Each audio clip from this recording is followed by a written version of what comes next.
Alrighty, yo, what's going on, everybody? It's your boy, Mr. DDG94, back with another reaction video. Today, we're going to react to how the NBA ruined Scottie Pippen's championship run. Without further ado, let's get right into it. I got to fix my green screen too in the process. So while y'all watching this, I'm gonna be doing this. God damn it! All right, go to work on this green screen real quick. I'm gonna be paying attention. I just gotta fix this green screen. This shit irritating me. I don't know what to do about this green screen. It's like the lighting here is terrible. I'm gonna get a ring light. Let me take you back in time. It's October 6th, 1993, and the Chicago Bulls are currently the defending NBA champions, just recently winning their third straight title, making themselves the first team to three-peat since Bill Russell's Celtics in the 1980s. Michael Jordan seemed as if he was at the height of his powers, coming off of an NBA Finals series where he just averaged 41 points per game. He was the most famous sports athlete in the entire world. But unfortunately, after the tragic passing of his father, James Jordan, just a few months earlier, Michael Jordan shook the basketball world by abruptly announcing his retirement, which was effective immediately. Obviously, this was overwhelmingly stunning news to the media, to the league office, and to basketball fans around the world. But after the dust settled, one of the biggest questions that remained was how this would affect the Chicago Bulls' playoff chances moving forward. The Bulls' 28-year-old superstar, Scottie Pippen, was now being thrust into a position that he had never been in before in his basketball career. And that was the role of a leader and as the best player on a professional team. As unfair as the burden of responsibility was, it was now Scottie Pippen's job to fill the shoes that were left empty by the legendary Michael Jordan. But he would be doing it with some extra help. And that offseason, the Bulls made several major acquisitions. One of those was the sharpshooting guard Steve Kerr, and the other was the versatile 6'10" small forward Tony Kukoc. The Bulls were coming off of a year where they had finished the regular season with a 57-25 record under the leadership of Michael Jordan. With MJ now out of the picture and only several new role players to replace him, the Bulls seemed to be a wild card heading into the 1993-94 regular season. Adjusting to a Jordan-less offense would be no easy task for Chicago, and because of this, the regular season got off to quite the rough start. By late November, it was appearing as if it was going to be a disastrous lottery season, as the Bulls were sitting 3 games below 500 in the midst of losing 6 out of their last 7 games. But it was right at this point that things finally started to click for Chicago, and first and foremost, finding his groove was the team's new leader, Scottie Pippen. Although he didn't become a league-leading scorer like some expected after the departure of Jordan, he did assert himself as a more well-rounded team leader, as he did a little bit of everything for Chicago. Over the course of the season, Scottie led his team in points, assists, and steals, while being second in rebounds and blocked shots.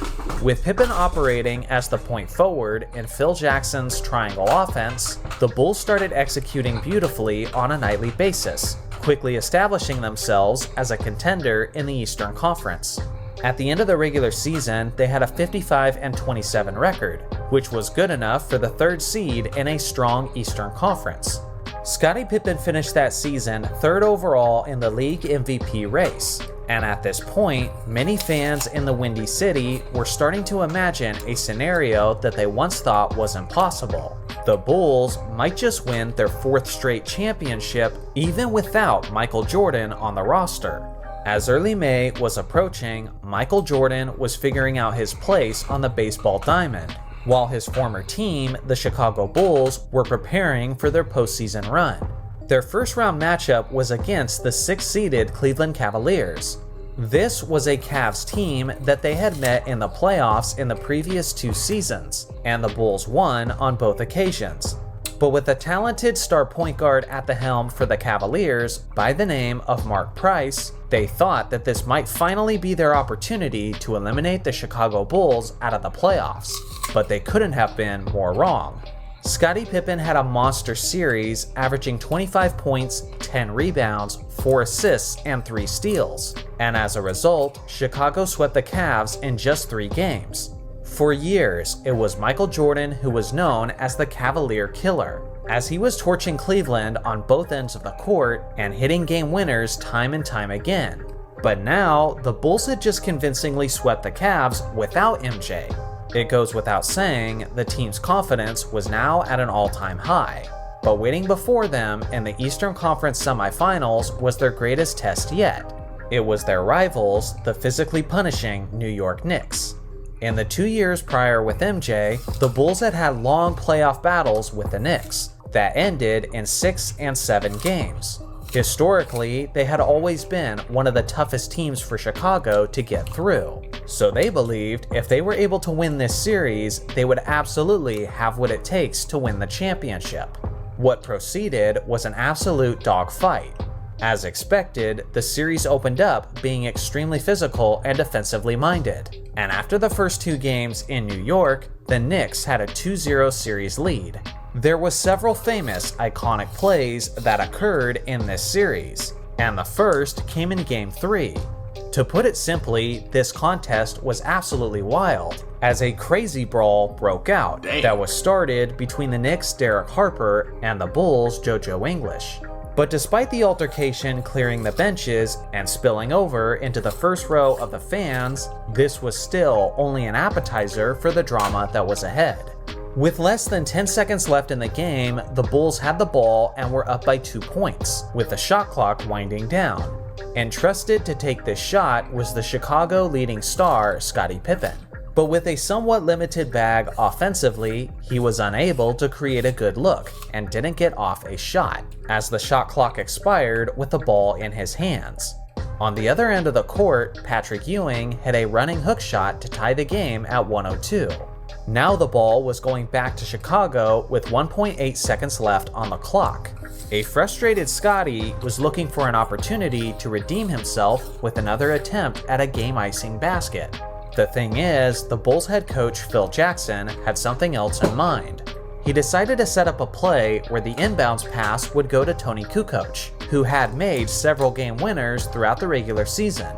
Scottie was irate at Phil's decision, and in a protest, he refused to go back into the game altogether. Regardless, Kukoc went on to take the inbounds pass and swished the game-winning jumper, proving the fact that Jackson did know what he was doing. Despite the victory, the post-game locker room for the Bulls was described as incredibly tense and very somber. The Bulls center, Bill Cartwright, gave an emotional speech where he called out Scottie for quitting on the team.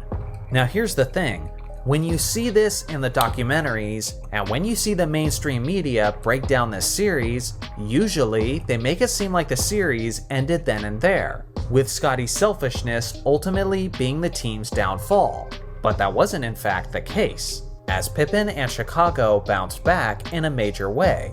The next game in the series was a must-win for Chicago, and Scottie came through mightily as he dropped 25 points, 8 rebounds, and 6 assists on 10 of 21 shooting. Thanks to this clutch performance, the Bulls won the game and tied up the series at 2 games apiece. The series was now returning to New York for a pivotal 5th game, and what ensued was once again a classic close battle.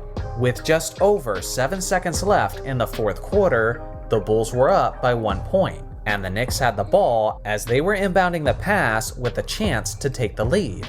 What happened then is simply one of the most controversial foul calls in NBA history, which Chicago fans referred to as their phantom foul. The elite perimeter shooter Hubert Davis catches the ball at the top of the key with a clean look at the basket, but Scottie Pippen closed ground quickly and contested the shot. And NBA referee Hugh Hollins blew the whistle right as the shot was being missed. When you look at the instant replay, you can see that Davis was trying to sell the contact before Pippen had reached him. And even then, it's hard to tell whether or not Pippen actually made any contact with him whatsoever.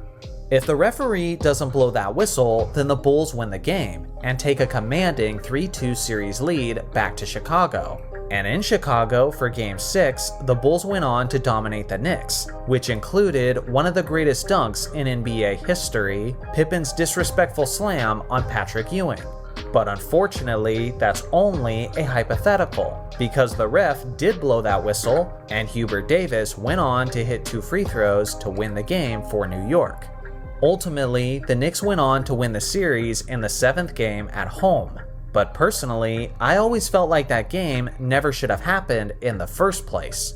Yes, Pippen had that awful, selfish moment in that series, but sadly, he never got that true opportunity to redeem himself with a potential NBA Finals run. Because of this massive, history-shaping call by Hugh Hollins, this season for Scottie Pippen and the Chicago Bulls will remain as one of the biggest what-ifs in franchise history. So what do you guys think? Did the referee make the right call? No. And if the Bulls had won that series, do they end up winning the championship? I look forward to hearing your thoughts in the comment section below. Thanks for watching as always. Make sure to like and subscribe for more basketball content, and I'll see you guys in the next video. Wow. So they never really talked about how Scottie bounced back in the next game and how he was pretty much dominating and doing his thing. Wow. Yeah. I'm starting to see why Scottie is mad at Michael.